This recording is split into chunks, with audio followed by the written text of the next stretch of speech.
The headlights cut through the night like twin searchlights, illuminating the drifting leaves until they blurred into shadows. In an instant, a small, bare foot stepped onto the gravel shoulder, sending John Blake's heart lurching. He slammed on the brakes, tires skidding in gravel, and the truck fishtailed to a stop with a final echoing crunch. The engine's roar fell away, replaced by an eerie silence. John threw open the door and tumbled onto the damp ground, adrenaline burning through his veins. Ahead, a 6-year-old boy stood trembling, eyes wide as the trees whispered in the cold wind. Beyond him, half hidden in a veil of fallen oak leaves, lay a woman, her face bruised, her body still. The boy's small hand gripped John's coat sleeve, and the world narrowed to that moment of choice: drive on or reach down into the darkness and offer help. If you believe in the power of compassion to change lives, hit subscribe and leave a comment below. Let us know where you're watching from, and stay tuned for the incredible journey ahead.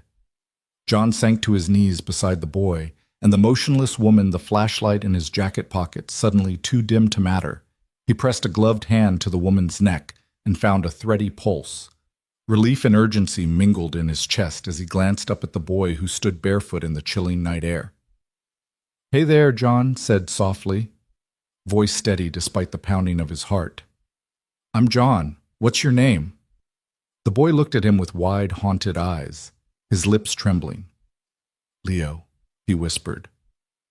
"Okay, Leo," John replied gently, placing his jacket around the woman's shoulders. Her cheek was icy against his sleeve, her breath ragged. John peeled off his own flannel and wrapped it around her, knotting it beneath her chin. "Let's get you somewhere warm." He grabbed the length of rope from the toolbox in the back of his truck, an old camping haulover he always kept on hand, and used it to drag the woman's legs steady as he hoisted her into his arms. Though slight, her weight told him she hadn't eaten in days. Leo shuffled forward, holding John's hand as they climbed the shallow embankment. Each step was a promise: you're not alone now. Back in the cab, John eased the woman onto the passenger seat and adjusted the seatbelt beneath her shoulder. Leo climbed into the back and curled on the bench, arms wrapped protectively around his small frame. John spared a glance in the rearview mirror. Leo's silhouette stared back at him, determination outlined against the dark glass. No sirens, no flashing lights. John didn't call 911. He'd seen too many stories where help arrived with more damage than healing, where the system failed those it was meant to protect. Instead, he turned his truck toward the ridge and the little cedar cabin he'd built with his own hands. Each mile carried them further from that forgotten road and deeper into the promise of safety he hoped his home could provide. The cabin came into view just as the moon cleared the clouds, its windows dark and welcoming. John cut the engine and climbed out, bracing Leo's small shoulders with a firm hand. Together they carried the woman inside her weight, a silent testament to the violence she'd survived. John laid her gently on his sofa, propping her head on a folded quilt. Leo perched by her side, eyes brimming with tears he refused to shed. Inside the cabin smelled of pine and Sunday mornings, old coffee grounds, a hint of bacon, drippings, and the lingering warmth of yesterday's fire. John stripped off Boots' jacket, even his shirt, and stoked the dying embers in the hearth. He poured water into a heavy pot and set it on the wood stove, the clap of the lid echoing in the quiet room. Leo watched him go, then reached for his mother's hand, pressing it to his cheek, as if to reassure himself that she was still there. Moments later, John returned with a hot rag and a mug of warm milk. He knelt beside the sofa and gently dabbed at the woman's grazed temple. She flinched but did not awaken, and John murmured an apology for each sting, his voice hushed with concern. "We're going to be okay," he whispered, knowing the words were as much for himself as for her. Leo glanced between John and his mother, his young face etched with exhaustion and fear. "Will she live?" he asked, voice small. John placed a steady hand on Leo's shoulder. "Yes," he said, his tone firm. "She's going to live. I promise." He helped Leo to a chair by the fire and handed him a wool blanket. "Keep her warm for me, okay?" Leo nodded, wrapping the blanket around his mother's shoulders with trembling care. Then he stepped back and leaned against the arm of the chair, watching his chest rise and fall in quiet rhythm. John took a deep breath, his shoulders loosening for the first time since that skid on the gravel. Throughout the night, John tended to them both, fetching towels, boiling water, checking pulses and handing out warm sips of tea. Leo dozed on the sofa beside his mother, head resting on his folded arms. John slipped into his own bed only when the first light of dawn brushed the horizon, the hum of cicadas trading places with the wind in the cottonwoods. Morning in the cabin arrived like a benediction. Sunlight filtered through the lace curtains dancing on the wooden floor. John woke to the sound of soft moans and slid from his bed to check on them. Leo sat up, eyes glassy but alert, brushing crumbs from his mother's chin. Her eyes opened, and for a heartbeat she looked around as if emerging from a dream. "Where am I?" she whispered, voice cracked but alive. "Safe," John said, lowering himself to one knee. "You're safe here." He smiled gently, offering her a mug of coffee. She blinked at the bitter warmth, then looked down to see Leo standing beside her, small hand offering a strawberry. With the first sip and the sweet taste of berry, the woman, now Anna, let dirt and blood be washed away by the kindness of strangers and the soft glow of home. Leo slid onto the floor to hug his mother's knees, his small face pressed against her side. John watched them, chest tight with unshed emotion. In that quiet cabin, a new chapter had begun, one born of mercy, knitted with hope, and held together by the unwavering promise of second chances. Anna's first sensation was heat, a gentle, creeping warmth that chased away the ache in her bones. She blinked against the soft glow of morning sunlight filtering through cedar-paneled walls, catching the swirling motes of wood smoke dancing in the air. The scent was unfamiliar but comforting, like an old friend's embrace. Her head felt heavy, as if she'd slept too long on a damp forest floor. She turned her cheek and felt the softness of a quilt beneath her. The rattling echoes of last night's splintered world had faded into the steady rhythm of her own breath. A low murmur drifted through the room, and she opened her eyes, fully startled to see a simmering cast-iron pot perched on the wood stove. Steam curled from its spout in lazy tendrils. In the soft clink of spoon against metal, she realized she was listening to the promise of soup. She attempted to sit up, but pain lanced through her ribs and forced her back onto the mattress. A groan escaped her lips. "Mom."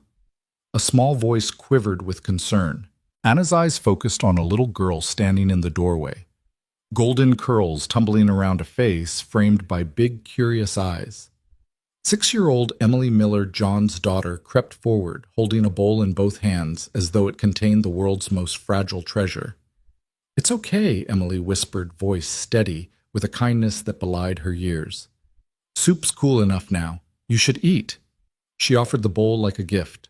Anna's throat felt parched. She tried to speak, but only a dry rasp emerged. Emily's lip trembled.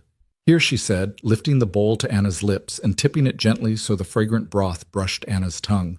Warmth spread from her mouth down to her chest. She closed her eyes, savoring each sip. The taste was simple vegetable salt, perhaps a hint of herbs, but it was nourishment, not just for her body, but for her soul. Nearby, John appeared in the doorway, worn jeans and a flannel shirt dusted with ash. His shoulders slumped as he took in the scene, his daughter offering soup to a stranger, the stranger's eyes glistening with gratitude and pain. Without a word, he crossed the room and knelt beside Anna, resting a steady hand on her arm. "How do you feel?" he asked, his voice as soft as the quilt beneath her. Anna blinked twice, gathering strength. "Hungry," she managed. "And safe." John's eyes softened. He glanced at Emily and then at Leo, who stood behind his mother in the dim hallway, clutching the blanket John had wrapped around him. The boy's lips pressed into a firm line, eyes guarded. John nodded and rose. "That stew should be ready soon," he said. "I made enough for all of us." He turned and called over his shoulder, "Emily, can you help me with the spoons?" Emily nodded and darted off. John knelt again, placing a mug of warm water at Anna's side. "Drink," he said. "It'll help the pain." As Anna sipped, John dipped a clean rag in the pot of hot water and wrung it out, then pressed it gently to her bruised cheek. The heat stung, a sharp reminder of bruises that had not yet faded, but Anna found herself leaning into the comfort of his careful touch. He wiped her brow, his eyes meeting hers in a silent promise. "I won't let anything happen to you." The cabin door creaked open, and Emily returned cradling a wooden bowl and a carved spoon. Behind her came Leo, stepping softly, dreadlocks damp with dew from the night's crawl through nowhere. His eyes were cautious, calculating whether this place was truly safe. When he saw the bowl Emily carried, though, something fluttered in his chest. He held out his hand and Emily placed the second bowl in it. Together they approached Anna and John. "Thank you," Anna whispered to Emily, voice thick with gratitude. She swallowed the rest of the broth and placed the bowl on the small table beside the bed. I don't know how to repay you." Emily shrugged. "You don't have to." Then more quietly, "It's what Dad would do." She slipped away, leaving Anna's words hanging in the air. John stood and smoothed the front of his shirt, almost like a father stifling tears. "Let me get you something clean." He disappeared into the bathroom, returning with a folded set of jeans and a soft shirt. Anna caught her breath at the simple generosity of it. Dirt and blood still stained her clothes from yesterday's horror. She accepted the garments, fumbling with them, uncertain of her body's ability to dress itself. Leo hovered in the entryway, shoulders rounded. He spoke in a hushed tone. "Mom, can I stay by you?" He took a step forward, vulnerability cracking his voice like thin ice. Anna looked at him and stroked his hair, matted and chafed. "Of course," she said, voice strong despite her weakness. John returned and offered to help. Together they lifted Anna from the bed, supporting her weight as she changed into the fresh clothes. Each movement brought jolts of pain, but John made no hurry. He tied the jeans waistline gently, then helped her into the shirt, protecting her bruised ribs from sudden jolts of fabric. When they finished, Anna recognized tears in Leo's eyes, mirrored in Emily's. She grasped Leo's cold hand and squeezed. "You're safe here," Anna whispered to Leo, then to John and Emily. "Thank you." John nodded. "You're part of this family now, the same as she is." He put his hands on both children's shoulders. "We look after each other." They settled around a rough-hewn pine table as the stew bubbled over in its pot. The three children, Emily, Leo, and Anna, ate quietly, sharing steamy spoons of stew. John watched them, pride and relief shading his expression. When Leo finished his bowl, he looked up at Anna. "More?" he asked softly. She nodded, placing her hand on his back. Emily scooted close. "Here," she said, ladling a second serving into his bowl. "You need it." With full bellies and calmer hearts, the tension in Anna's body eased. She let out a long breath. Leo hummed a soft tune, the first melody that had sung in his lips since their flight. Emily joined in, clear and bright. John stepped to the doorway and called into the kitchen, "Can I get you anything? Honey tea bread?" Anna shook her head. "No, John. This is perfect." She leaned back in her chair to watch Leo and Emily's dancing silhouettes in the firelight. In the surrender of her walls, she found herself trusting these new companions. After the meal, John cleared the table while Anna and the children moved to the sofa by the hearth. He returned with blankets and pillows. "Why don't you rest here for a bit?" he suggested. "I'll fetch some towels and water for a bath." Anna agreed, and John disappeared. Alone with the children, Anna felt something she hadn't dared feel in months: belonging. Leo nestled into her side, small hand tucked into hers. Emily pressed her cheek to Anna's shoulder. Together they closed their eyes and listened to the fire crackle and the wind sigh outside. In that simple moment, surrounded by kindness, warmth, and safety, Anna realized she was no longer alone in a hostile world. John returned quietly with a basin of hot water soap and fresh towels. He knelt beside Anna, filling the basin and testing the water's warmth. With professional gentleness, he washed the dried stains from her hair and face. The act was intimate, a gesture of trust neither of them took lightly. Anna closed her eyes and let the soap and water carry away the residue of fear and pain. When he finished, John wrapped her in a towel and helped her to the bedroom, a corner of the cabin he'd left ready for a guest. He laid her on the bed and covered her with the quilt. "Sleep," he said softly. "We'll talk in the morning." He kissed her forehead and stepped away, allowing Anna's lids to drift shut. Down the hall, John checked on Leo and Emily. Leo had fallen asleep, clutching Emily's hand, Emily's head resting on Leo's shoulder. John covered them carefully, then crept back to the hearth and stirred the embers, coaxing a few new flames to life. He offered a silent prayer of gratitude that he'd been in the right place at the right time. Outside, the wood smoke that had awakened Anna this morning rose in a gray column against the forested ridge. The sun rose too, painting the cabin's cedar walls gold. Inside the battered mother, the barefoot boy, the steadfast stranger and his daughter, lay in the gentle sanctuary built by unexpected kindness. In that quiet cedar refuge, a new story had taken root, one of healing trust and a promise that no matter how dark the road, compassion could light the way home. Anna woke to the faint ache of pain blooming in her ribs, sharp, insistent, a reminder that her body had been betrayed. She lay motionless for a moment, listening to the steady tick of the wall clock and the distant hum of birds outside. Her gaze drifted to the ceiling's knotty pine beams. Yesterday's terror still clung to her like a shadow, but here in this cabin the shadows felt kinder. She tested her breathing, first slow inhale, cautious exhale, and felt a stab beneath her right shoulder. Gingerly, she shifted on the mattress, propping herself on one elbow. Metal and cloth protested under her weight. She pressed a hand to the brace John had fashioned, the duct tape and fishing line scratchy but secure. The warmth of the quilt beneath her sent a timid comfort through her chest. She closed her eyes, willing the pain to fade. Hey, John's voice came from the doorway, low and gentle, as if afraid to startle her. He knelt beside the bed, handing her a mug of tea. Steam curled between them, pale and fragrant. "Morning," he said. "How are we feeling?" Anna offered a stiff nod. Stiff, she admitted, her voice rough and sore. He smiled, eyes soft. Expected. He laid the mug on the nightstand. No doctors, no police. Just rest food, and if you need anything else, you let me know. Agreed. She met his gaze, the gray light of dawn highlighting both his tenderness and resolve. Agreed, she whispered. The promise was simple but profound, a lifeline in her world of chaos. Behind John, the cabin door clicked open again. Leo crept in, clutching a folded blanket. His face was drawn with caution, but his eyes, those dark, clever eyes, held a glimmer of trust. Emily followed at his heels, her pajamas, too big hair still in tousled pigtails. She carried a hot water bottle with a floral cover, pressing it into Anna's free hand. "Here," Emily murmured, perching on the edge of the bed. "Daddy said this will help with the ribs." Anna managed a small, grateful smile. The warmth seeped through her bandages, radiating relief. "Thank you," she said, her voice steadier. Leo hovered beside Emily, silent but present, as if he understood the ritual of care. Anna reached out and patted his hand. "Thank you, Leo, too." He nodded, the tension easing from his small shoulders. A moment passed, and Anna realized she wasn't alone in this fight. She blinked back tears she hadn't known were waiting. John moved to the window, pulling aside the curtain to let in more light. The forest beyond the glass was waking to autumn's palette, gold and crimson leaves stirring in a gentle breeze. It was peaceful here, a world away from the anger and violence that had driven Anna and her son to the roadside. "Eat something," John encouraged, returning with a plate of warm toast and scrambled eggs.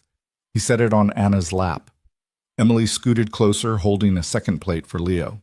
The children ate quietly, leaning in to whisper jokes to each other, and occasionally to Anna. Leo's lips twitched in amusement. Emily's bright blue eyes twinkled with mischief. They shared a secret language of smiles and nods that melted the last of Anna's reserve. "Do you like jam?" Emily asked, lifting a small jar of wild blueberry preserves.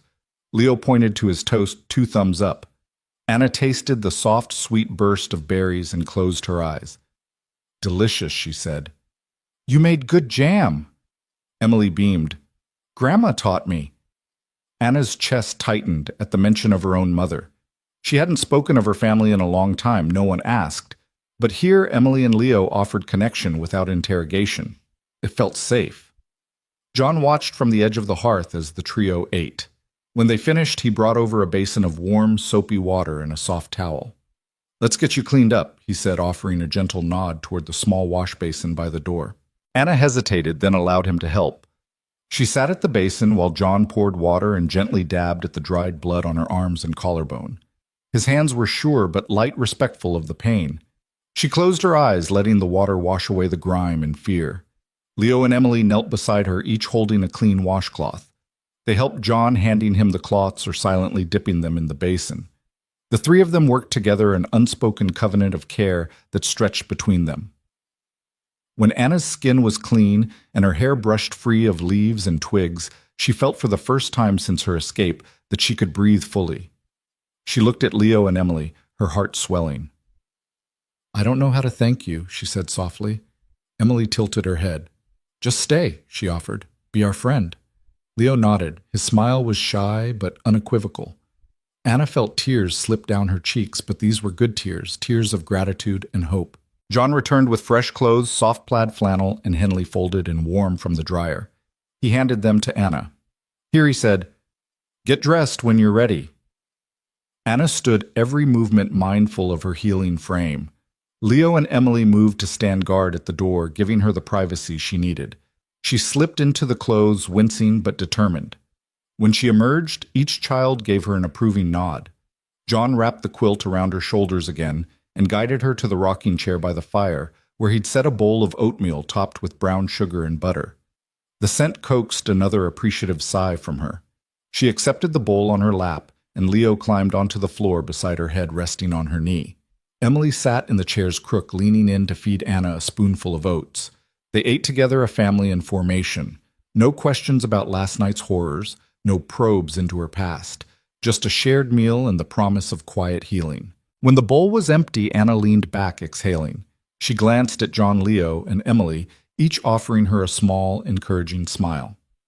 John rose and walked to the corner where a battered guitar rested against the wall. He strummed a few soft chords, filling the cabin with gentle music. Leo's eyes shone as he recognized the melody from last night's humming. Emily reached over to touch Anna's arm. They're singing for you, she said. Anna closed her eyes, letting the music wash through her. In the silence between the notes, she heard something fragile, stirring hope. The promise that here in this cedar refuge, she and Leo could begin to stitch the fragments of their lives back together. No system, no courtroom judgments, no whispered rumors in sterile hospital halls. Only this healing sanctuary and the unspoken pledge of two children and a stranger to stand by their side. When the song ended, John rose and knelt before Anna. Rest, he said. I'll watch the kids. He gestured toward Leo and Emily, who were already busy planning a blanket fort by the fire. Anna leaned forward and pressed a gentle kiss to John's cheek. Thank you, she murmured.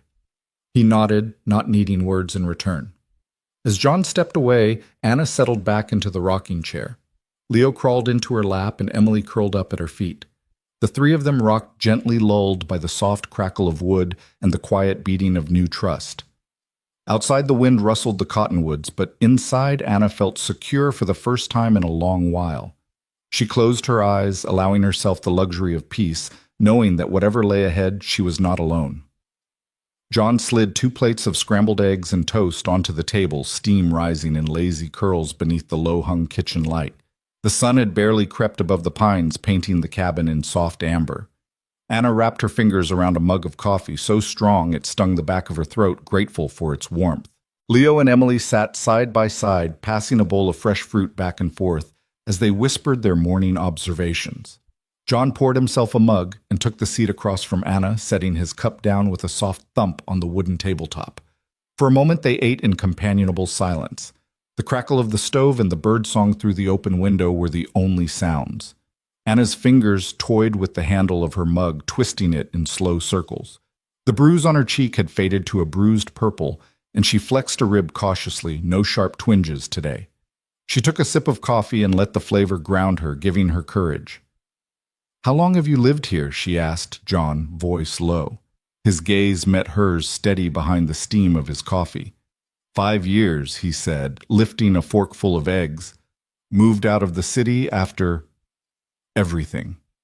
He swallowed and added, It felt right starting over where no one knew me. Anna followed his gaze to the cracked photograph on the mantel, John and a little boy, fishing poles in hand, both grinning. A single faded Polaroid. Anna's chest tightened at the sight. She knew that look of memory and longing. She cleared her throat and set down her mug. Tell me about him, she said softly. John's fork paused midway to his mouth. He exhaled as if releasing a weight. His name was Caleb. He began, voice crackling like old leather. He would have been 8 this year. He took a breath. He loved fishing more than anything. Every summer morning, I'd carry him down to the lake before sunrise. We'd sit in silence, just waiting for the bobber to dip. His hands closed around the mug knuckles, whitening. He got sick leukemia. We did everything we could, but he was too young. He blinked. I watched him slip away. He sipped his coffee, eyes distant. After that, the city felt too loud, too crowded with memories. I needed space to find him again. Anna saw the pain in his eyes, a storm held back by the calm of his expression. She reached across the table and laid a hand over his. "I'm so sorry," she whispered. He squeezed her hand, offering a small, grateful nod. John cleared his throat and shifted. "Your turn," he said gently. Anna felt her pulse quicken. She inhaled the coffee scent and let it steady her. "My in-laws," she began, they never approved of me. Not after my husband died." She paused, remembering the oppression. His family was wealthy, prominent. They blamed me for his death, said I didn't care enough, that I'd poisoned his mind with doubt. Her voice cracked. "They hurt me in ways I'm still not sure I can name. One night they locked me in the pantry, no windows, no phone, until I promised I'd give up my son." She drew a shaky breath. "I knew they'd hurt Leo next, so I ran. We drove until the lines on the map stopped making sense." John's brow knit. "You ran all the way here?" She nodded. "By myself with 6-year-old Leo in the back seat crying for breakfast. We had nothing but snacks and a prayer." Her eyes filled with tears. "I thought this was the end, but then you stopped." Her voice trembled. "You saw us. You stopped your truck." John pressed his lips together, blinking away his own tears. "You shouldn't have had to run," he said softly. "Nobody should." Anna swallowed and found a measure of strength in his words. "I didn't know if I could keep you safe," she admitted. "I thought hiding was the only way." She looked at Leo and Emily, heads bent together, oblivious. "But Leo, he deserved more." John nodded. "He deserved safety." He rose from the table and pulled a folded note from his pocket, placing it before Anna. "I found this in your purse." She opened it, a drawing Leo had made last night, 3 stick figures under a heart. Her heart clenched. "It says, 'Thank you, Daddy,'" John said. Anna's tears spilled free. "He's already forgiving me," she whispered. John knelt beside her again, brushing her tears with his thumb. "You're doing more than surviving," he said. "You're giving him a home." Their eyes locked in a promise neither spoke aloud. Outside, the wind stirred the pines in soft applause. Anna exhaled, feeling her broken pieces knit with John's own. In that cabin kitchen over coffee and scrambled eggs, 2 battered souls had found refuge in shared stories. They had shed the worst of their pasts into open air and discovered at last that surviving could mean learning to breathe again together. The late afternoon light slanted through the workshop's high window painting, dust motes gold in the air.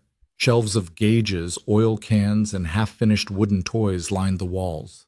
In the center stood John Blake's workbench, a sturdy slab of oak scarred by decades of chisels and hammers. On one edge sat a battered cuckoo clock, its hands frozen at 2:05, its glass face cracked and grimy with neglect. John ran a calloused finger over its painted birdhouse facade and sighed. He'd meant to fix it weeks ago, but life had a way of crowding out small passions. He glanced at Leo Dart, who stood across the bench, sleeves rolled up to his elbows. The 6-year-old's slender fingers hovered over the clock's side panel, as if reading its silent plea. John had just explained the basics, how the gears should mesh where the pendulum hung, but Leo seemed to already know. He lifted a tiny screwdriver with the precision of a surgeon and eased the back cover off.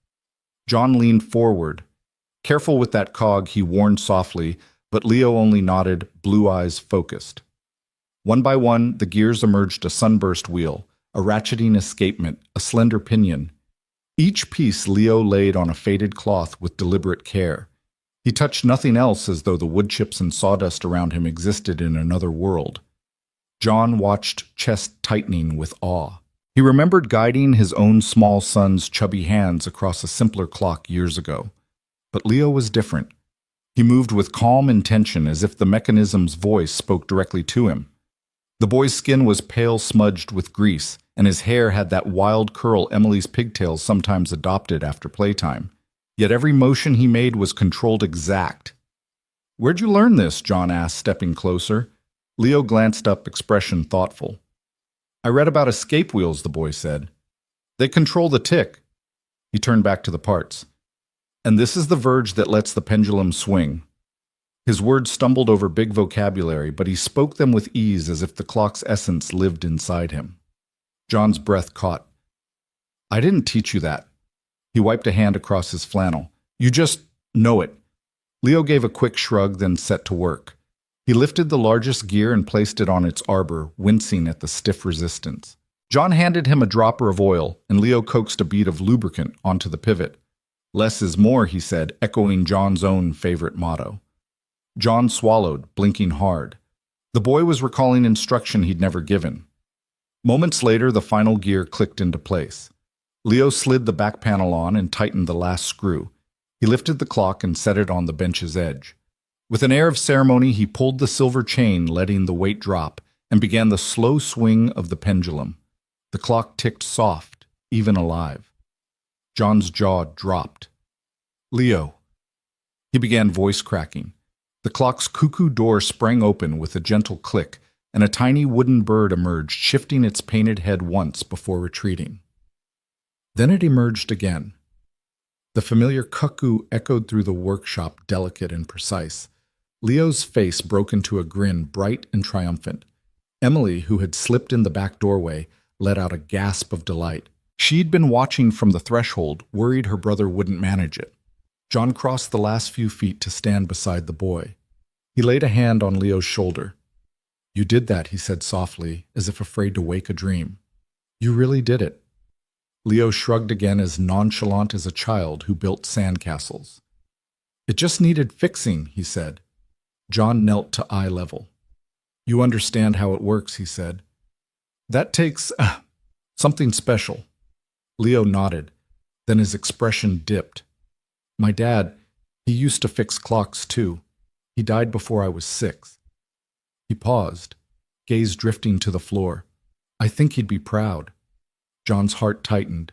He reached for Leo's small hand and squeezed. I think he is. Emily stepped forward, wrapping her arms around both of them. Can we hang it in the cabin? She asked. Right over the fireplace, John glanced at the clock, its pendulum still swinging. The cuckoo's faint chime echoed once more. He looked down at Leo, then at Emily, then nodded. Sure, it'll remind us every hour of hope and second chances. Leo beamed, and Emily hopped up and down with excitement. John rose and scooped Leo into a hug, careful of his ribs. Let's get it home, he said. They carried the clock out of the workshop, its steady ticking following them down the cedar hallway, a heartbeat restored by the gentle genius of a boy who'd stepped out of darkness into a sanctuary built on mercy and the promise that even broken things can sing again. Sunlight poured through the leaves of the ancient oak, dappling the yard in gold and emerald. The air smelled sweet with early summer's first blossom, and the yard rang with the soft thump of sneakers on grass. Emily Miller stood at the base of the tree, her hands cupped at her waist like a coach's whistle. Leo Dart hovered behind her, gaze fixed on the lowest branch brows, furrowed with determination and fear. Okay, Emily called, voice bright. Place your left hand here, right hand on the knot, then kick up with your right foot. She demonstrated, planting her hands firmly on the trunk and swinging her right leg to rest her foot in a crook of bark. Leo swallowed hard, toe nudging the spot Emily's shoe had marked. The knot was rough against his nylon sock, but it gave just enough purchase. He reached out, fingers trembling, and caught the knot. He glanced down as if the yard stretched into an abyss below him. Then he looked at Emily, who nodded with steady encouragement. Just like that, she said. Now shift your weight and bring up your left foot. Leo's face tightened as if he were bracing to leap from a cliff, but Emily's calm presence gave him courage. He pressed his other foot against the bark and rose on tiptoes, chest puffing with effort. A laugh escaped him, fright mixed with pride, and he lifted both feet to rest on Emily's knot. I'm up, he said, voice triumphant. Emily giggled. Told you could do it. She pointed higher. Want to try the next branch? Leo peered upward, eyes tracing the curve of the trunk to where the next branch beckoned. He nodded, heart pounding. Hand over hand, he climbed Emily's face, alight with pride and excitement.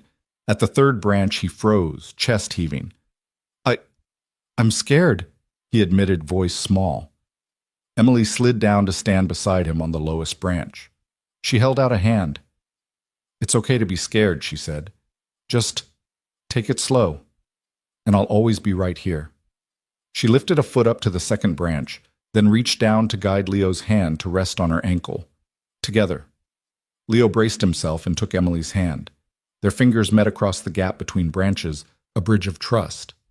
With Emily's guidance, he found his second foothold and rose until they stood side by side, two small silhouettes outlined against the sky. Leo's grin was wide enough to split his face. "I can see the whole yard," he marveled. Emily scooted forward to the edge of the branch and dangled her legs. Leo followed suit, their feet bobbing in tandem. Below them, the cabin's cedar walls gleamed and the workshop window caught a flicker of movement, Anna peeking out to make sure they were safe. When John stepped onto the porch with a whistle, the children waved. He watched them for a moment, pride warming his gaze before calling up, "Dinner's almost ready, you two. Hop down before it gets too dark." Emily and Leo exchanged a glance.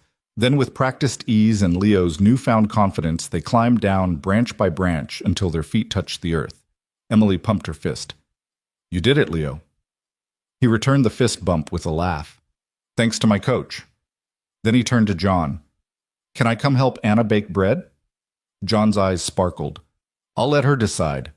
He led them inside, hair still smelling of pine and sunshine. In the kitchen, Anna stood at the counter dusted with flour. Her sleeves rolled to her elbows, and her hair tied back in a loose braid. The aroma of yeast and warm dough filled the air. She smiled at the sight of Leo and Emily entering in a triumphant pair. "Want to help?" she asked, wiping her hands on a tea towel. Leo nodded eagerly, glancing at the bowl of dough on the counter. Emily stepped forward, first sprinkling more flour onto the wooden countertop. "We'll need extra flour," she declared, sweeping up a small mound and patting it into her palms. Anna laughed, a sound light and free, not tinged with past sorrow. "Good idea," she said. She handed Leo a ball of dough that had been resting under a damp cloth. "Give this a knead." Leo placed his hands on the dough, and with guidance from Anna, he folded and pressed it, feeling the softness yield beneath his palms. Anna watched him, her expression soft. "You're a natural," she said. "Feels good, right?" Leo smiled, his blonde hair falling into his eyes as he worked. "It's like soft clay," he said. Beside him, Emily shaped smaller rolls, pinching edges with meticulous care. Anna moved down the counter, dusting sugar in a pan for tomorrow's cinnamon buns. "When I was little," she said, sliding the rolls onto a baking sheet, "my mom taught me how to bake every Sunday. It was our tradition." She paused, looking at Leo and Emily. "I'd bake all morning, then we'd sit out on our porch and eat coffee cake as a family." Emily and Leo stole a look at each other. In their new chosen family, there were no grandparents to hand down traditions, yet here was Anna passing on hers. John stepped in with a tray of fresh berries. "Would you two like to help me make a fruit topping?" he asked, holding up strawberries and blueberries. Leo's hand shot up. "Yes, please." Anna's eyes met John's with warmth. Together, the five of them, 2 adults and 2 children, and a rescued mother worked side by side, stirring sugar into berries, kneading dough, wiping flour from their noses. Laughter rose like steam, light and sweet. Emily's spoon clattered into a bowl, and she giggled as John teased her about her musical performance.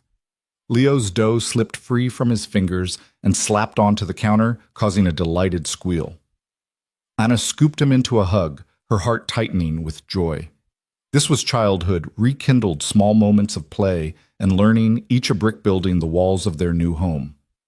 The oven timer pinged, and John opened the door to reveal golden loaves and rolls puffed to perfection.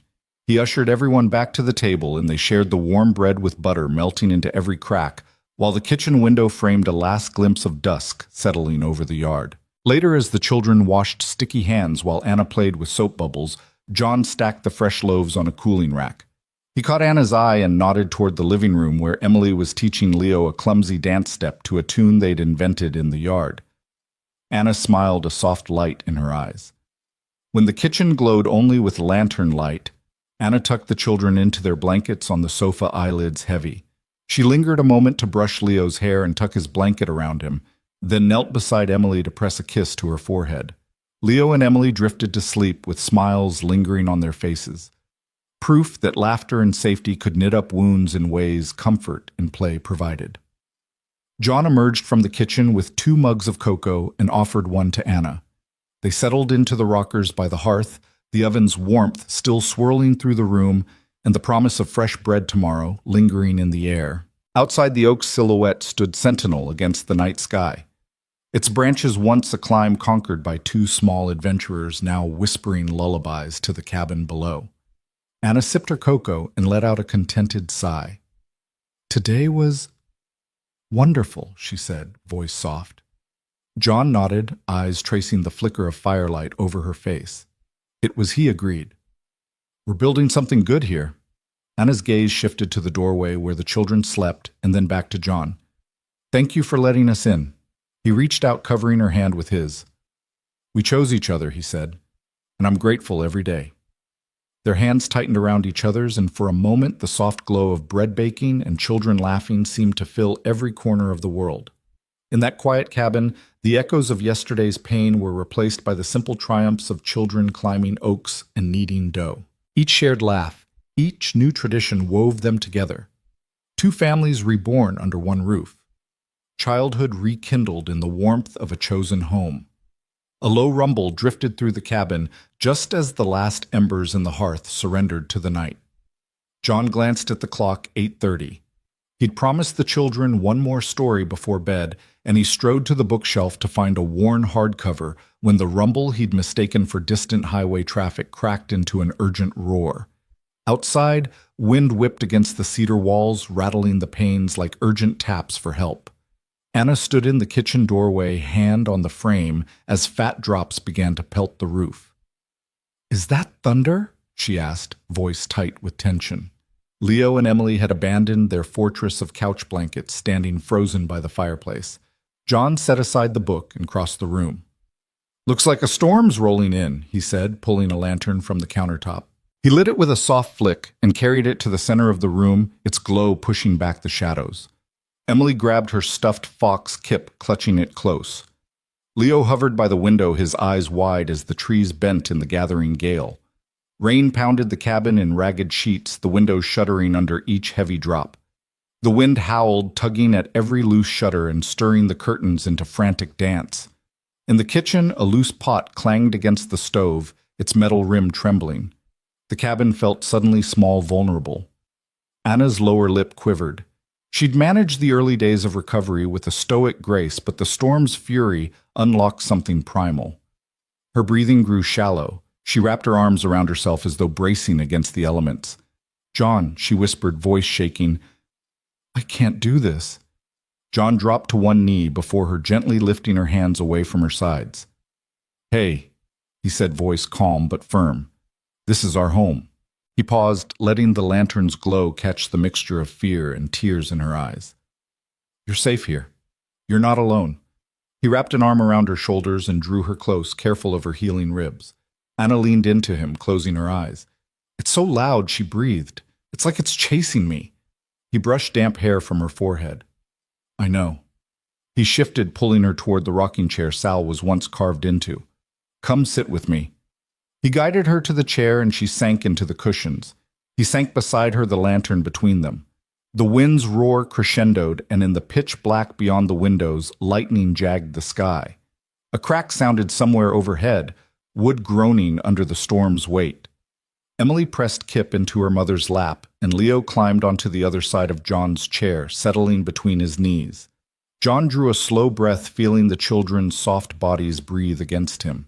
He touched Anna's hand. "Tell me what you need." Anna swallowed. "I need this to stop." Her voice trembled with exhaustion. John's jaw tightened. "We can't stop the storm," he said quietly. "But we can ride it out together." He wrapped his free arm around both children. His hand drifted to Leo's hair, stroking the damp curls. "We're a team in here." Emily nodded against Anna's chest. "A storm team," she said in a half-whisper, as if declaring a secret club. Leo looked up, and his small face solemn. "We keep each other safe," he agreed. Outside, a deafening crack spiked the air. Somewhere a tree limb splintered under the wind's weight. The cabin lurched with its thunderous landing. Anna squeezed her eyes shut, heart hammering. "Focus on us," John murmured. He began a soft, rhythmic humming, an old folk tune Caleb used to love. His voice was low, almost drowned in the storm, but the melody was familiar. Anna recognized it instantly. She'd heard the three of them sing together long ago. She reached for the children's hands and hummed along a fragile thread, weaving them together. Leo and Emily exchanged a glance, feet brushing. They hummed, too tentative but growing stronger in unison with John's baritone. Anna joined in, her voice shaky but true. The cabin filled with human warmth, a counterpoint to the storm's rage. Then in the heart of that solidarity, Leo's small hand slipped from John's and darted toward the front door. He shifted himself out of the rocking chair. "Wait!" Emily called, her voice urgent beneath the melody. John paused, peering at Leo. "Where are you going?" he asked. Leo's face went white. "Kip," he said. "I left him outside by the oak. I need to save him." Anna's chest tightened. Rain lashed against the door. The wind roared as if daring him to step outside. John's hand clenched around Leo's arm. "It's dangerous," he said, worry and pride wrestling in his tone. The storm, Leo's eyes glowed with fierce resolve. "He's my fox," Leo said. "I have to save him." Anna braced herself against the arm of the rocking chair. "Be careful," she called, voice small but firm. John nodded, lifting Leo into his arms. "All right," he said. "Let's go." He set the lantern on a stout stump by the door, its flame guttering in the rushing air. He tugged his jacket tight and opened the door. The storm's blast hit them like a wall.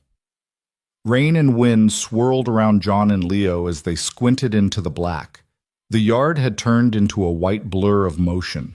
John sloshed through the mud, Leo's small legs wrapped around his waist.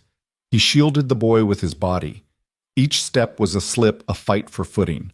Lightning arced overhead, revealing the oak's massive trunk and shattered branches, then vanishing into deeper darkness. John found the spot where Leo had left Kip, the ground bare under the oak's roots. Leo pointed body leaning against his father's shoulder. There, half buried in the mud, was the little fox, its fur matted, but its stitched button eye intact. John set Leo down carefully. "Stay low," he instructed, crouching to pat Leo on the back. "I've got you." He knelt and lifted Kip, mud-dripping and fabric-worn. Leo snatched the toy, pressing it to his chest like a lifeline. "Got you," Leo whispered, voice brimming with relief. John rose, chuckling despite the cold. "Good rescue," he said, lifting Leo back into his arms. He tucked Kip into the boy's jacket pocket. "Let's get back inside." Wind whipped around them again, but John and Leo sprinted wobbly, urgent steps toward the cabin light. Inside, Emily and Anna opened the door, faces aglow with worry and happiness. Emily wrapped Leo in a blanket as John let him down. Anna took Kip, brushing the worst of the mud from its fur. Leo held Kip to his chest and looked at Anna. "He's safe now," he said proudly. Anna's eyes filled with tears. "Yes, he is," she said, handing Kip back to Leo. She pulled him into a hug. "You're safe too," she added, cheek pressed to his hair. John closed the door against the storm. He moved to the rocking chair and gathered Leo on his lap, patting his back as the wind pounded the walls. Emily pressed against Anna's side, the three of them forming a circle of warmth. Anna wrapped an arm around Emily and draped the quilt over all of them. "We weathered it," she said softly, "together." John smiled, voice thick with feeling. "Storms don't break us," he said. "They show us what we're made of." Outside, the thunder subsided to distant growls, and the rain softened to a steady drum. Inside, the cabin glowed with lantern light and the soft breathing of a chosen family. Leo's fox lay nestled in his arms, a symbol of courage reclaimed. Anna closed her eyes, drawing strength from John's steady heartbeat beside her. Emily drifted to sleep, holding Anna's hand. In the hush that followed the storm, the cabin felt unbreakable, a haven forged by solidarity, courage, and the quiet promise that no matter how fierce the tempest, they would face it as one. That night, after the storm's fury had finally subsided to soft patters on the roof, Anna found herself unable to sleep. The flicker of the lantern in the hallway called to her, and she slipped from the rocking chair where Leo had dozed in John's arms. Emily was curled up on the sofa, still clutching Kip's small body against her chest. John lay in the spare room, snoring softly. Every part of this cabin exuded safety. Wood smoke, warm quilts, and the low hum of trust, but Anna's heart danced with unease. She wandered into John's workshop, the lantern casting long shadows on sawdust-flecked shelves. Her eyes fell on the old tin box he kept on the highest stack of crates. It was battered, but the latch still gleamed silver in the lantern light. John had told her it held his late son's keepsakes photos, letters, stray mementos. Curiosity and trepidation warred in Anna's chest. She climbed onto a stool and lifted the lid. Inside were postcards from distant fishing trips, a set of his son's first baby shoes, and a creased black and white photograph of John's wife pressing a tiny hand to a rocking cradle. At the bottom lay an envelope so out of place it made her fingers tingle, thick cream stock embossed with Marchand Industries in dark charcoal print. Her breath caught her late husband's family name, Marchand, burned in her memory. She let her fingertips trace the raised letters. She lifted it out, heart pounding. The paper felt heavy as though weighted by untold secrets. She tucked it beneath her shirt and silently retreated to the cabin's living room, where John was folding blankets by the hearth. The fire's low glow played across his features, warm and familiar. Anna stood in the doorway, the envelope pressed to her chest. John looked up, expression bleary. "Can't sleep?" he asked, voice thick with concern. Anna swallowed. There's something I need to ask." She held out the envelope. "What is this?" John's eyes widened as he recognized the stationery. He rose and crossed to her, heart thudding. "Where did you find that?" he asked quietly. "In your workshop," Anna murmured. Her pulse pounded so loud she feared he might hear it. I didn't mean to pry." John closed the distance, and Anna saw a flash of grief in his eyes. Then something else, an unspoken question, etched on his face. He reached out, touched the envelope with gentleness. "That arrived the day after I buried my son," he said softly. "I never opened it." Anna's chest tightened. "Open it," she urged. His hand hesitated on the latch, and in that pause, Anna realized this letter carried more than condolences. It bore the potential to reshape everything. John lifted the flap. The single sheet inside was written in fine, slanted script. He cleared his throat as Anna pressed close, lantern light trembling on both their faces. He read Mr. Blake. "My name is Edward Marchand. You do not know me, but we share a bond of loss. My son Michael was married to Anna Dart, your guest, and our boy's mother. After his passing, I thought I'd lost her as well. I have carried regret for not stepping forward when she needed protection. Enclosed is an invitation to meet, if she so chooses, and for our grandson Leo to claim his rightful place should he wish it in the Marchand legacy. No pressure, only a path offered. Sincerely, Edward Marchand." Anna's knees threatened to buckle. She sank onto the sofa, pressing a hand to her mouth. "Michael," she whispered. Her husband's name had been Marchand, an heir to one of the country's largest enterprises, and Leo was the grandson of the family patriarch Edward Marchand himself. She thought of the in-laws whose cruelty had driven her and Leo to this cabin's refuge. It was their name she carried, their inheritance Leo was born into. John knelt beside her. "I'm so sorry," he said, voice thick. He gently removed the letter and held it between them. "I never knew. I'm sorry I never told you." Anna shook her head, tears leaking free. "I didn't either. I didn't want to drag Leo into that world. I thought running would keep him safe." Her voice cracked. "But that letter—" She swallowed hard. "It changes everything." John offered her a ragged towel. She accepted it and wiped her tears. "Will you read it again?" she asked, voice small. He nodded. He retrieved the letter and read the lines once more, louder this time, for Anna to hear every promise and apology Edward had penned. Anna closed her eyes, letting the words wash over her. Each sentence carried the weight of abandonment and of hope. When he finished, silence settled heavy between them. Leo stirred on the sofa, blinking up at them. Emily opened one eye and yawned. The children's presence reminded Anna what mattered most, their safety and belonging. She reached for the letter. "I need to think," she said softly. She opened the letter again, touching Edward Marchand's signature as though it were a lifeline. John scooped the letter from her hands and slipped it into his pocket. "You don't have to decide tonight," he said kindly. "Whatever you choose, we face it together." Anna nodded, her heart a whirlwind of fears and possibilities.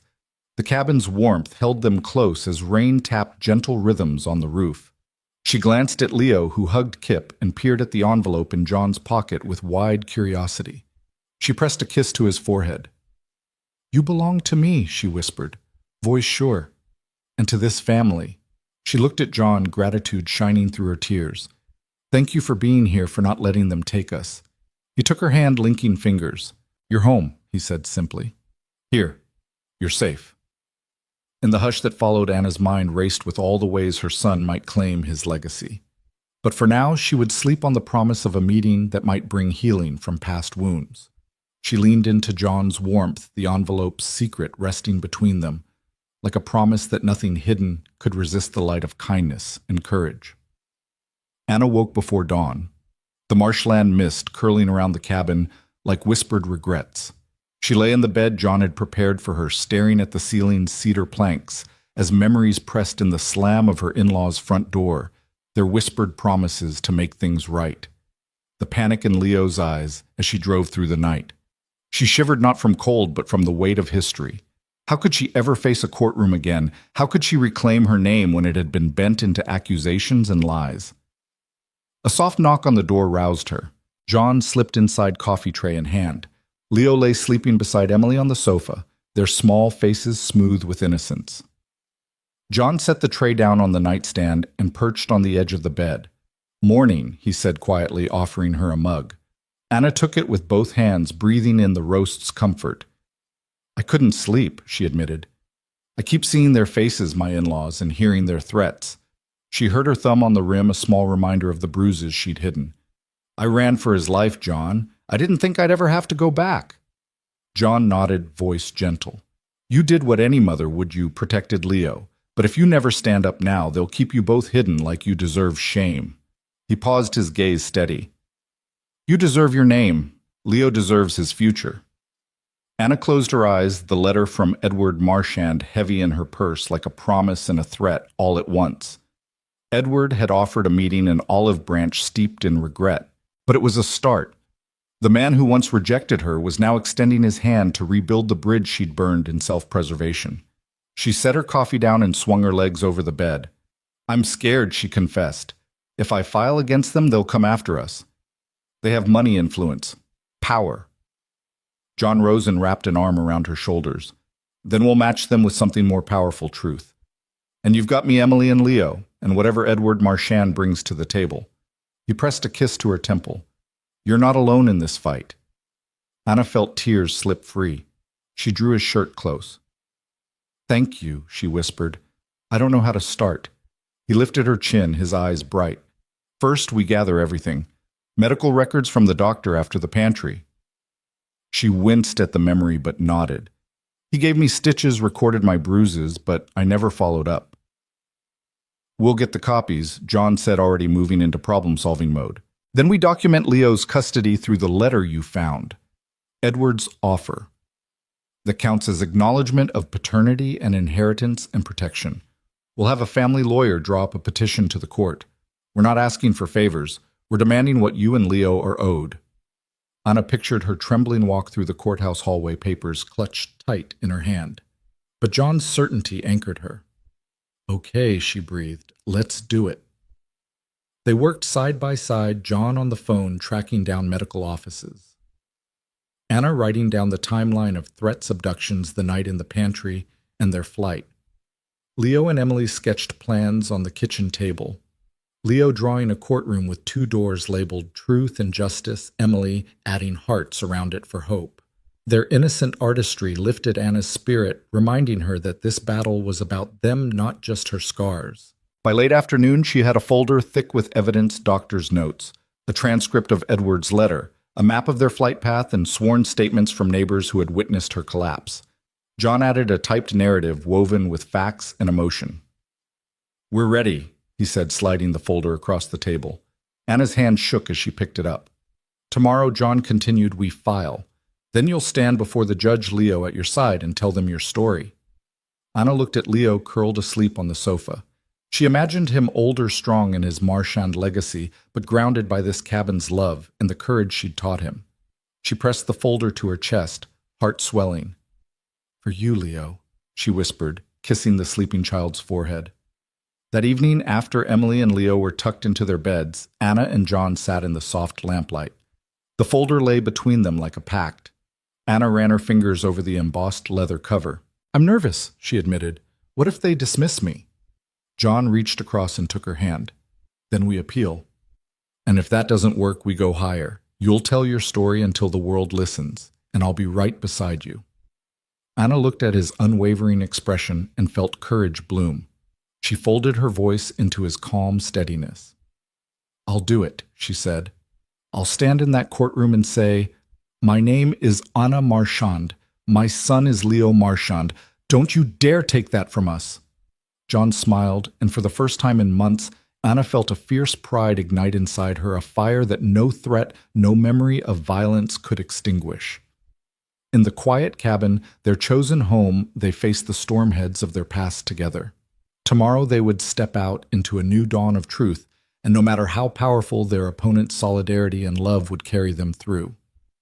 A soft hum on the gravel driveway woke Anna before sunrise. She peered through the frost-laced window of John's cabin to see headlights slicing through the pre-dawn gloom. A long, low silhouette materialized under the oak branches, a vintage Rolls-Royce silver shadow chrome glinting in the headlight beam. Anna's heart stuttered. She pulled on boots and wrapped her robe tight, racing outside to meet John, who fumbled with the lantern. The Rolls-Royce glided to a stop as if it were sliding on ice rather than stones. The engine cut off and the world held its breath. John stepped onto the porch lantern held high, followed by Anna and Leo, bleary-eyed and clutching Kip the fox toy. Emily hovered behind them, clutching her blanket. The morning's chill bit at their cheeks, but nobody moved from the threshold. The car door opened without a sound, and a tall man emerged, cane in hand, silver hair combed back from a dignified face. His dark overcoat hung perfectly over a tailored suit, and despite his years, he stood ramrod straight. Anna recognized him immediately. The patriarch Edward Marchand had spoken of her late husband's father, William Marchand. John swallowed. Mr. Marchand, he said quietly, stepping forward and offering a tentative handshake. William Marchand's eyes, still sharp beneath dignified brows, rested on Anna's face, then Leo's. Mr. Blake, he replied, voice calm but resonant. He shifted his cane, then extended his free hand to Leo. Good morning, Leo. I'm your grandfather. Leo's small face froze an adult word, unpacked in one breath. He glanced at Anna, searching her expression. She nodded, heart pounding. Leo took William's hand and shook it with surprising firmness. William's gaze softened. Thank you for answering my letter, he said, voice pitched to carry to Anna's ears. I realize I owe you an apology, Anna. His eyes met hers with no shield. I failed you and my son when you needed protection. I cannot change the past, but I can offer my regret and my support. Anna's throat tightened. She recalled those threats from her in-laws, the coldness that had followed her husband's death like a shadow. I thank you, she said softly, voice brittle with memories and confusion. William turned to John. I arrived without lawyers, without fanfare, no power plays. I come as a family man. He tipped his head toward the rolls. It's yours now, Leo. A trust has been set up in your name. Education funds property, the whole Marchand legacy, but I want him to grow up here in this cabin with his mother and Emily. He looked directly at Anna. He needs no deserved stability and love above all else. John exchanged a glance with Anna. Surprised relief, perhaps gratitude. He does, John said, voice gruff with emotion. This home has given him hope. William nodded. Then he will remain here until he chooses otherwise. He sheathed the umbrella in his coat and extended the cane to John. Would you help me with my luggage? Together. John and William stepped toward the car, where a leather bag waited on the running board. William lifted it with ease, belying his years, then limped toward the porch. Anna led the way back inside, Leo trailing behind his grandfather's cane taps. In the warmth of the cedar-paneled living room, William set the bag on the floor. Emily offered him a chair, and he accepted it with a gracious nod. Leo slipped his hand into Anna's uncertainty flickering across his small face. Anna squeezed his hand, guiding him to perch on the arm of William's chair. William studied Leo as though reading a beloved book. Your grandfather may be flawed, he said quietly, but he is here now. He unclipped a small velvet box from his coat pocket and opened it, revealing a simple silver signet ring. This was your father Michael's. He always found it how to carry responsibility with grace. I want you to have it, Leo, when you're ready. Leo's eyes tracked the ring, then locked with William's steady gaze. He nodded slowly, and William lifted his hand, pressing the ring onto Leo's small finger. It slipped on snugly. The boy's face shone with awe. A rumble of engines drew their attention to the window. Two black SUVs rolled into view, the only sign of security William had left behind. He followed Anna's gaze and stood. "They'll wait outside," he said, voice low. "Security protocols unfortunately unavoidable." He turned back to the family circle. "But right now I am just a grandfather. I'd like to get to know my grandson." Anna's eyes brimmed with tears. "Thank you," she said, voice catching, "for staying out of politics." William offered a small, wry smile. "I've learned that some battles are fought best with kindness." He looked at John. "And I owe you my gratitude, Mr. Blake, for protecting my daughter-in-law and grandson." He reached out his cane and placed a knot in John's shoulder. "Thank you." Outside, the security detail shifted, a reminder that their moment of family peace existed within a larger world. But inside, Anna drew Leo close into her lap, and Emily climbed beside her. John and William stood behind them, a circle solidified by shared experience and renewed bonds. William paused, as if weighing the moment. Then, in a voice gentle enough to hush the room's very walls, he spoke again. "Leo, you are more than the Marchand name. You are your mother's son and beloved by those who choose you. Never forget that." The boy nodded, eyes shimmering, and Anna pressed a kiss to his temple. John laid a hand on Anna's shoulder, and the three adults shared a quiet look, a pact silent but unbreakable. Then William leaned back, the signet ring glinting silver against Leo's sleeve. "Shall we have breakfast? I hear Mrs. Blake makes an excellent stew." John laughed quietly. "It's stew again. But I'll happily make it." Emily clapped her hands. "Yay, breakfast in blankets." Laughter warm and rich filled the cabin, a chorus of new beginnings woven with lessons from past failings. Outside, the security detail kept its distance as the Rolls-Royce stood guard on the gravel. Inside, three broken lives had found a way to mend in unity, bound by mercy, courage, and the promise of a chosen family. Sunlight filtered through the barn's weathered slats, painting long stripes across the dusty floorboards. The makeshift stage, a plank of stained oak resting on hay bales, stood ready beneath a banner crudely painted with bright letters. "Welcome." Neighbors, children, and even the judge, who had ruled in Anna's favor, milled through folding chairs, anticipation humming like bees in the warm air. Today was the ribbon cutting for the Ridge Hollow Learning Center, but before that Leo Marchand would speak the words that sealed his pledge to the name he'd chosen. Anna stood just off stage, smoothing her skirt with trembling hands. Her heart pounded not with fear, she'd weathered far darker storms, but with pride. Only days ago she'd sat before a skeptical courtroom, her bruises documented and her in-laws' cruelty laid bare. She'd presented medical records, sworn statements, even the letter from William Marchand acknowledging his grandson's rights. When the judge's gavel fell and declared her victory, granting full custody of Leo and forever severing her in-laws' hold, Anna had wept with relief. Now that same shining determination burned in her son's eyes. John stood beside her, his hand resting lightly on her shoulder. Across the barn, Emily clutched her grandmother's old camera, ready to capture every moment. Anna took a deep breath, feeling the echo of every hardship she'd endured dissolve in the light of this new day. Leo emerged. Then his young frame dwarfed by the barrel-stave lectern but unbowed. He wore his polished shoes and the simple silver signet ring resting on his finger, Michael Marchand's ring, now his.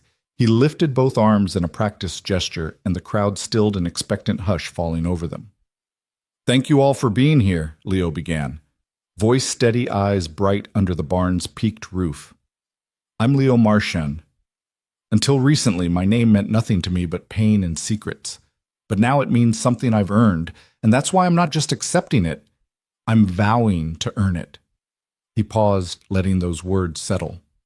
"I promise to honor the name Marchand through kindness, through hard work, and by helping others learn just like you helped me." He lifted Michael's ring to touch it. "I will make it my own, not by inheritance, but by my deeds." A ripple of applause swept through the barn. Anna felt tears prick her eyes as Leo stepped down each small stride, a testament to his courage. She joined John on stage, putting a hand to her son's shoulder. The judge rose from his seat, stepping forward to cut the ribbon stretched across the doorway. It fell away in a flourish of scarlet silk, and the crowd cheered. Inside, sunlight flooded the newly restored barn-turned-schoolhouse. Rows of mismatched desks, old doors repurposed into writing surfaces stood ready. Bookshelves lined the walls filled with donated volumes of every stripe, encyclopedias, storybooks, textbooks. A battered globe perched at the front, its equator ring scuffed from countless maps traced by eager fingers. Children darted between desks, marveling at the chalkboard's clean slate and the promise of lessons yet to come. Anna watched as William Marchand knelt beside a little girl, showing him how to swing chalk at the board. Though still guarded by his cane and his security detail, his smile was genuine, a man humbled by his grandson's vow. He caught Anna's eye and nodded, and she returned the gesture in unspoken truce and gratitude for this second chance. John moved through the aisles, greeting families who once hesitated at the rustic workshop door, but now beamed with hope. Neighbors brought warm casseroles, fresh fruit, and armfuls of school supplies. A local carpenter had built a reading nook in the loft, and students took turns climbing the ladder to rest among soft pillows, books in hand. Leo found Anna and John near the hearth, a repurposed wood stove heater transformed into a reading corner. He leaned into Anna's side. "I did it, Mom," he whispered. Anna kissed his temple. "You did more than do it, Leo," she replied. "You showed us all what this name can become." Emily crept up behind them, camera in hand. She snapped a photo. Anna's proud smile, John's steady presence, Leo standing tall with his ring. It was the image of a family remade. As the morning gave way to afternoon, John called everyone to gather for one final moment. He climbed onto a crate, clearing his throat. "Thank you everyone for making this possible," he said, voice carrying across the barn. "This school is more than a building. It's a promise that no child here will ever doubt their worth. We'll learn math and reading, history and science, but most importantly, we'll learn compassion and community." The crowd answered with applause that shook the rafters. Anna's eyes brimmed as she looked around at the faces she'd once feared, faces now turned to fellow travelers on the path of rebuilding. William stepped forward and added his own voice to the chorus. "I'm proud to join this community," he said. "Today, Ridge Hollow is more than a refuge. It's a beacon of hope." Leo climbed onto John's shoulders, pumping his fist. "Welcome," he shouted, echoing the banner above the doorway. Laughter and cheers followed, rising to meet the sunlit rafters, as if the barn itself joined in celebration. That evening, after the guests had gone home, and the last desk folded away, the four of them, Anna, John, Leo, and Emily, sat by the crackling hearth with mugs of cocoa. The quiet was different now, full of possibility, no longer heavy with fear. Leo bounced the ring on his finger as Emily recounted her favorite moments from the day. John stretched out on the rug, tracing the grain of the wood. Anna sipped her cocoa, heart swelling with gratitude. They closed their eyes to the warm glow, drawing in the shared triumph. Outside the barn stood silent under the early evening sky, a new heart beating within its walls. And inside, a chosen family held each other close, the crescendo of their homecoming echoing in every corner, promising that every name, no matter how broken, could become music in the right hands. The sun hovered low in the sky, stretching the day into a golden haze that draped the cabin in honeyed light. On the porch rail, a small mobile of paper cranes fluttered in the breeze, each one a letter from William Marchand in the city, sent to Anna and Leo with gentle updates on the Marchand Foundation support for their new school. Inside, Emily's laughter rang like wind chimes drifting from the kitchen, where she and Anna kneaded dough for evening biscuits. John watched them from the doorway, his heart full, as he held the latest letter in his hand, green ink looping across the page with fond gratitude. "Your community has become my greatest teacher." Leo darted past John, a paper airplane in his hand, giggling with reckless delight. He launched it toward the far wall, where it arced and landed with a soft thud beside the bookshelf. Emily turned to cheer him on. Again, Leo, again. The paper crane above them dipped in time to their joy, as if the cabin itself were joining in celebration. Anna set down the rolling pin and wiped her hands on her apron, her braided hair glowing in the evening light. "Looks like someone's ready for a flight lesson," she teased, leaning against the counter. John beckoned Leo over, ruffling his curly hair. "All right, Captain," he said, offering the letter. "Time for dispatches from the city." Leo slid onto John's lap, eyes bright with anticipation. He unfolded the letter carefully as if it were a treasure map and read aloud, "Dear Leo, Emily tells me you've mastered the paper plane. Perhaps you'll teach me next time I visit. The Foundation's summer reading program has your school at the top of its list. Keep building, keep dreaming. Your grandfather William." He handed the letter back with solemn pride. Emily applauded. "That's amazing. We're famous." She circled Leo, then swept into the hallway to gather her own letters. Dozens of crumpled crayon-scribbled pages meant for the Marchand office's invitations to picnics reports on how many school supplies they'd made, doodles of tractors and solar systems. She launched one at John's forehead, giggling as it bounced off his temple. "That one's from me," she said, grinning. "It's a drawing of our school." Anna swept Emily into a hug, catching the paper airplane on its return trajectory. "And it's perfect," she whispered. Night settled over the hill, and the cabin's windows glowed like lanterns calling home weary travelers. Inside, boards creaked with the weight of happy feet as the family gathered around the hearth. John retrieved a dusty tin from a shelf and handed it to Anna. "Remember this?" he asked. Inside lay the first letters Anna had ever written, urgent, tear-stained pleas to Edward Marchand that had sounded hollow against her in-laws' threats. Now those letters felt like relics of a past life preserved to remind her how far she'd come. Anna traced the edges of those pages. "Look at how afraid I was," she murmured. She turned to Leo and Emily, who nestled beside her. "I wrote these because I didn't know if we'd have a tomorrow. But today," her voice cracked with emotion, "today feels like forever's worth of tomorrows." Leo leaned forward, pressing a hand to the tin's lid. "Can we send copies to Grandpa?" he asked. Anna nodded, smiling through tears.